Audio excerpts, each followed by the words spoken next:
जय जय श्री राधे, जय जय श्री कृष्णा। मित्रों, मैं महेश पाठक श्रीधाम वृंदावन से आपकी सेवा में आज आपको ऐसा उपाय बताने वाला हूँ कि जहाँ तक मैं सोचता हूँ बहुत से घरों की परेशानी से दूर हो जाएगी। उपाय ये है कि हमारे घर में ज़्यादातर पितृदोष से हमारे यहाँ बड़ी परेशानी पैदा होती है। पितृदोष के कारण कई बार हमारे घर में बहुत सी बाधा उत्पन्न होती है। शादी लायक कोई बच्चा है, शादी नहीं हो रही है, बात नहीं बन रही है, कहीं रिश्ता जाके देखते हैं, रिश्ते की बात नहीं बनती, रिश्ता अगर होता भी तो टूट जाता है, बात खराब हो जाती है। हमारा अगर कोई व्यापार है, बिजनेस है, सुचारू रूप से नहीं चल रहा है, हमारे किसी बच्चे की अच्छी कोई एजुकेशन ले रहा है और उसका कोई इसका इंटरव्यू वगैरह है तो उसके अंदर भी वो फेल हो जाता है। इन सब चीज़ों से निजात पाने के लिए मैं आपको एक ऐसा बहुमूल्य उपाय आज बताने वाला हूँ कि पितृदोष भी इससे शांत होगा, घर में जो बाधा आ रही है बाधा भी आपकी दूर होंगी, बच्चे अगर कोई ब्याह शादी के लिए शादी नहीं हो रही शादी भी होंगी, बिजनेस में, व्यापार में, काम धंधे में, दुकानदारी में अगर कोई दिक्कत आ रही है तो वो दिक्कत भी दूर होगी। अगर कोई बच्चा एग्ज़ाम देना चाहता है, कोई दिक्कत नहीं है, उपाय करने के बाद में अवश्य इसको लाभ मिलेगा। अक्सर घरों में हमने देखा है कि लोग बहुत ज़्यादा तनावग्रस्त रहते हैं, मानसिक परेशानी भुगतते रहते हैं, घर में छोटी छोटी बातों पे झगड़ा होने लग जाता है। कई बार जो सोचा जाता है वो कार्य पूरा नहीं होता है और जो नहीं सोचते वो हो जाता है। इन सब बातों के पीछे मूल रूप से जो परेशानी होती है वो होती है हमारे पितरों की वजह से। अभी आपने देखा होगा कि महानगरों की जो जनसंख्या बढ़ रही है उसका सबसे बड़ा कारण कि गांव देहात से बहुत से जो आदमी हैं, परिवार हैं, काम करने वाले हैं, घर छोड़ छोड़ करके प्रदेश में आके रह रहे हैं। अब होता क्या है कि उनके गांव में जो पितर हैं, देवता ने उनको थान बना रखा है, कोई पूजा का स्थल बना रखा है कि इन्होंने अपने घर में या अपने खेत पे या कहीं बाहर, अपने घर के बाहर पितरों की स्थापना की हुई है। तो जब वो लोग वहाँ से छोड़ के अपने घर को, परिवार को, सबको, जमीन जायदाद को और प्रदेश में आगे बस जाते हैं तो वो वहाँ अपने पितरों की सेवा करने नहीं जा पाते। अब उससे क्या परिणाम होता है कि हमारे जो पितर हैं अतृप्त रहते हैं, भूखे रहते हैं और एक तरह से वो जो लोग हैं, जो परिवार है, उनको छोड़ के यहाँ आते हैं प्रदेश में, उनके प्रति उन पितरों में एक क्रोध उत्पन्न होता है, द्वेष भावना उत्पन्न होती है कि हमारे बच्चे, हमारे परिवार, हमारा खून है ये और ये हमें छोड़ के यहाँ चले गए और प्रदेश में जाके इन्होंने अपना वास बना लिया और हमें यहाँ छोड़ गए, तो वो पितर से खुश नहीं रहते। जिनके पितर खुश हैं उनका परिवार खुश है और जिनके पितर खुश नहीं है उनके परिवार में कोई न कोई परेशानी रहेगी। कई बार आपने देखा होगा पितर खुश नहीं है, खूब पैसा है, धन दौलत है, मकान है, घोड़ा बंगला घर सब कुछ है, लेकिन घर में क्या है, एक को बीमारी, दो को बीमारी, तीन को बीमारी, चार को बीमारी, पाँच को बीमारी, छः को बीमारी। कई बार तो मैंने ऐसा देखा है कई घरों में कि जो घर के बड़े बड़े जितने भी सदस्य हैं, 2 हैं, 4 हैं, 6, सबके दवाई चलती रहती है, बिना दवाई के एक दिन नहीं रह सकते हैं। कई बार कोई ऐसा परिवार भी मैंने देखा है कि उनके घर का कोई एक आदमी ऐसा किसी ऐसे रोग से पीड़ित है, इसका कोई इलाज ही नहीं हो रहा है, बिस्तर पे है, उसकी वजह से पूरा परिवार अपसेट है, परेशान है, मानसिक उनको जो वेदना होती है वो कितनी परेशानी वाली बात है। इन्हीं सभी उपायों को, इन्हीं सभी बातों से आपको मैं एक समाधान बताना चाहता हूँ। समाधान बहुत अच्छा है अगर आप सही तरीके से, सही नीयत से, नीयत भी ठीक होनी चाहिए आपकी। ये कोई हंसी मजाक वाला चैप्टर नहीं है, मैं आपसे हाथ जोड़ के विनती करता हूँ, क्योंकि हंसी मजाक का चैप्टर नहीं है। टू बी सीरियस ये बहुत ध्यान देने वाला और बहुत समझदारी वाला चैप्टर मैं आपको बता रहा हूँ कि इसमें जो दिक्कत आएगी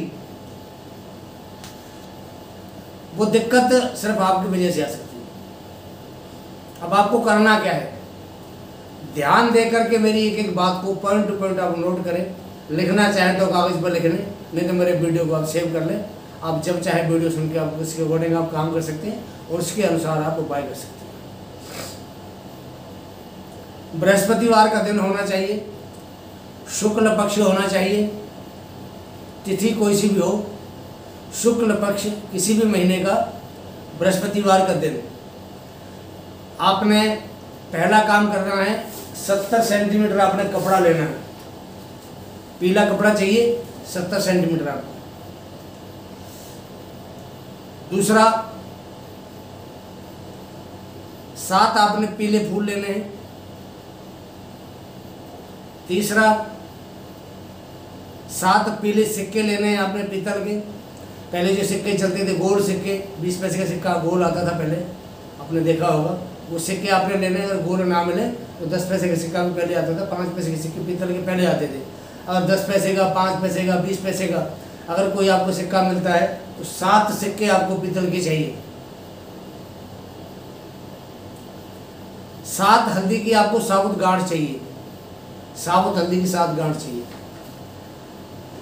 7 आपको सुपारी चाहिए।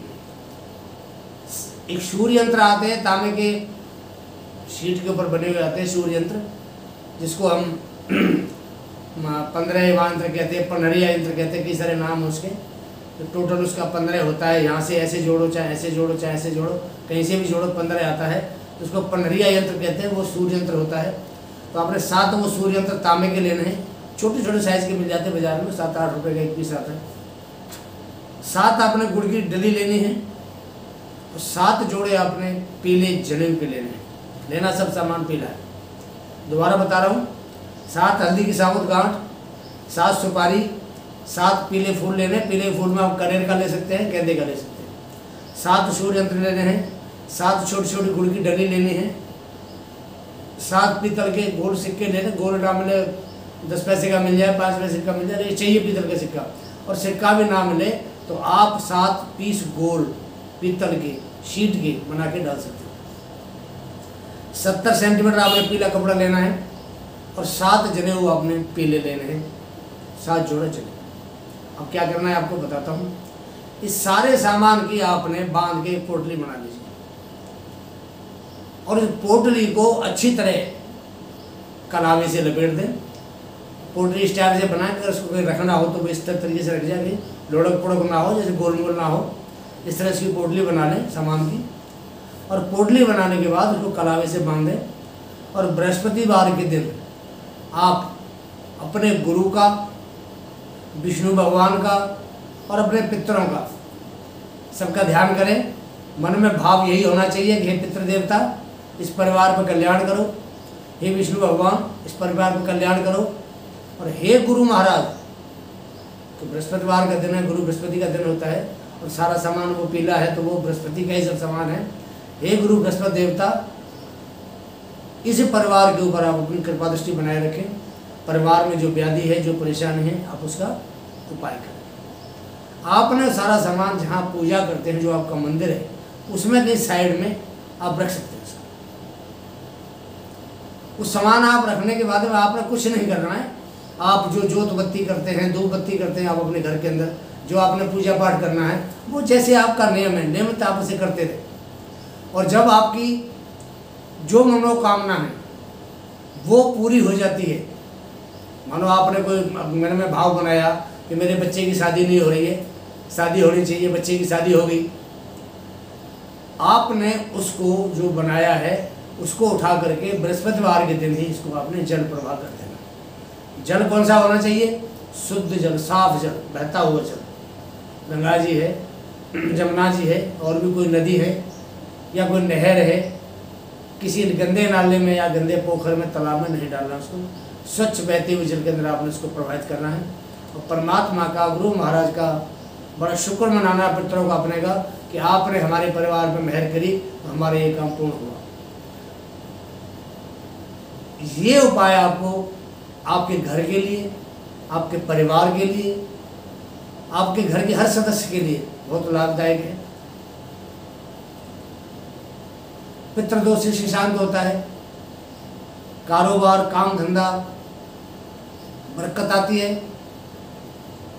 और जो शादी लायक हमारे घर में हमारे जो बच्चे हैं, लड़का है, लड़की है, नई बात बन रही है, शादी लायक है, उम्र पूरी हो गई, उनकी शादी जरूर होती है। समय लगता है, ये नहीं है कि सिर्फ आपने आज रखा तो आज ही काम हो जाए। 4 महीने, 6 महीने, 1 साल तक आपका जो भी मनोकामना होगी विद इन ईयर आपकी सब पूरी होंगी। किसी प्रकार का आपको इसमें दिक्कत नहीं आएगी।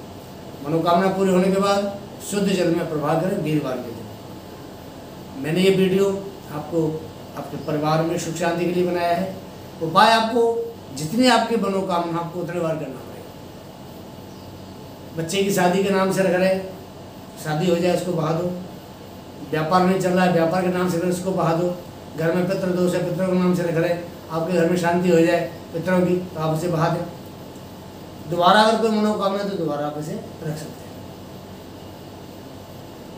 मैं महेश पाठक जिला वृंदावन से, हमारा चैनल ज्योतिष सेवा वृंदावन आपके सामने है। नई नई जानकारियाँ, ज्योतिष की जानकारी, ग्रहों की जानकारी, लग्नों की जानकारी, हर प्रकार के जो कुंडली में दोष होते हैं दोषों की जानकारी। और सबसे बड़ी बात यह है कि हमारे इस चैनल में उपायों की बहुत बड़ी एक भरमार है। उपाय बहुत हमने डाले हुए हैं वीडियो बना के आप लोगों के लिए। हमारे चैनल को देखें, सब्सक्राइब करें, लाइक करें, पसंद आता है तो आप अपने मित्रों को शेयर करें। मैं महेश पाठक जिला वृंदावन से आपसे आज्ञा लेता हूँ। अभी आपको मैं एक नवग्रह जो हमारे ग्रह होते हैं इनको शांत करने का एक वीडियो आपके सामने और बनाऊंगा कि नवग्रह को अगर हमने एक बार शांत करना है तो एक ही बार उपाय करने से हमारे नवग्रह शांत हो जाएं, हमारे पूरे साल 2 साल तक बिल्कुल हमारे घर में कोई उठापटक ना हो, ऐसा वीडियो मैं आपके सामने लाने वाला हूँ। तो इस वीडियो के बाद में आपको मैं वही वीडियो डालूंगा कि नवग्रह की पूजा कैसे करें कि एक बार में ही शांत हो जाए। ग्रहों के बारे में आपको बताया, आपके शनि आ गया, राहु आ गया, केतु आ गया, आपके मंगल की दशा है, बृहस्पति की दशा है, शुक्र की दशा है, बुध की दशा है। कई बार ग्रह अनुकूल होता है तो दशा उसकी फल देती है, ग्रह अनुकूल नहीं है, प्रतिकूल है, दशा खराब हो जाती है, दशा में जातक परेशान होता है। तो वो वीडियो मैं आपके सामने बनाने वाला हूँ। इसके बाद में आपको वही वीडियो बनाऊँगा। तब तक के लिए आज्ञा दे। जय जय श्री राधे, जय जय श्री कृष्ण।